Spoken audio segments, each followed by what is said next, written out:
Hi, എല്ലാവർക്കും സുഖമാണെന്ന് വിചാരിക്കുന്നു.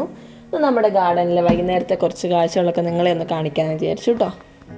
അപ്പോൾ ഈ കാണുന്നത് നമ്മുടെ 4 മണി ചെടിയാണ്. അപ്പം നിങ്ങളുടെ അവിടെ ഈ ചെടിക്കൊക്കെ എന്താ പറയുന്നതെന്നൊക്കെ ഉള്ളത് കമൻറ്റ് ചെയ്യുക. അപ്പോൾ ഞാനിവിടെ നമ്മുടെ നാട്ടിൽ പറയുന്ന പേരാണ് ഇപ്പോൾ ഞാൻ നിങ്ങളോട് പറയുന്നത് 4 മണി ചെടി. അപ്പോൾ ഇതെന്ന് പറഞ്ഞിട്ടുണ്ടെങ്കിൽ 2 കളറിൻ്റെ മിക്സ്ഡ് ഷെയ്ഡാണ് കേട്ടോ. പിങ്ക് യെല്ലോ 2 കളറും കൂടെ മിക്സ് ആയിട്ടുള്ളൊരു പൂവാണ് ഇതിലുണ്ടാവുന്നത്.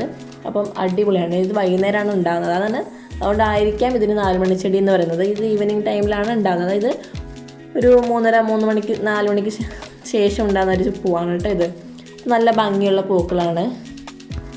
അതുപോലെ തന്നെ ഒരുപാട് പൂക്കളും ഇതിലുണ്ടാവാറുണ്ട് കേട്ടോ. അപ്പം ഇതെൻ്റെ ഒരു ഫേവറേറ്റ് ചെടിയാണ്. അപ്പോൾ ഇതിനെ സാധാരണ കാക്കപ്പൂ എന്നൊക്കെ പറഞ്ഞ് കേട്ടിട്ടുണ്ട്. പക്ഷെ നമ്മുടെ ഇവിടെ ഇതിനെ കാക്കപ്പൂ എന്ന് പറഞ്ഞിട്ട് ഞാൻ കേട്ടിട്ടില്ല. ഇവിടെ കാക്കപ്പൂ എന്ന് പറഞ്ഞിട്ട് വേറൊരു പൂ തന്നെ ഉണ്ട് കേട്ടോ. അപ്പോൾ ഇതിന് എന്താ പറയുന്നത് എനിക്ക് അറിയില്ല. പക്ഷെ നിങ്ങളൊക്കെ എന്താ പറയുന്നത് കമൻറ്റ് ചെയ്യണം കേട്ടോ.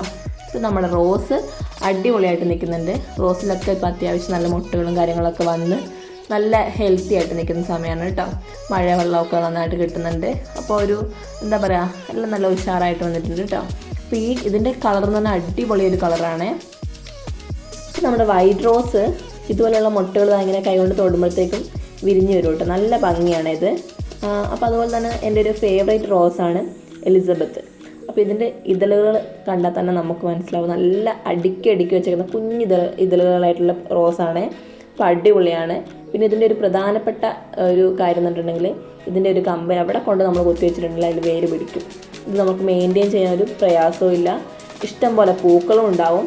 നന്നായിട്ട് അവിടെ നിന്ന് ഇവിടെ നിന്നൊക്കെ മുള പൊട്ടി പെട്ടെന്ന് വലുതായിട്ട് വരുന്ന ഒരു റോസുമാണ് കേട്ടോ. അപ്പോൾ ഇത് റോസ് വിരിഞ്ഞ പാടെയുള്ളൊരു കളറാണ്. നല്ല ഡാർക്ക് പിങ്ക് ആയിരിക്കും. അതിനുശേഷം ഒരു 1 ഡേ അല്ലെങ്കിൽ 2 ഡേയ്സ് കഴിയുമ്പോഴത്തേക്കും കളർ മങ്ങി വന്ന് പിന്നെ ഒരു ലൈറ്റ് പിങ്ക് കളറിലേക്ക് മാറും. അതായത് ഈ ഒരു കളറിലേക്ക് മാറും.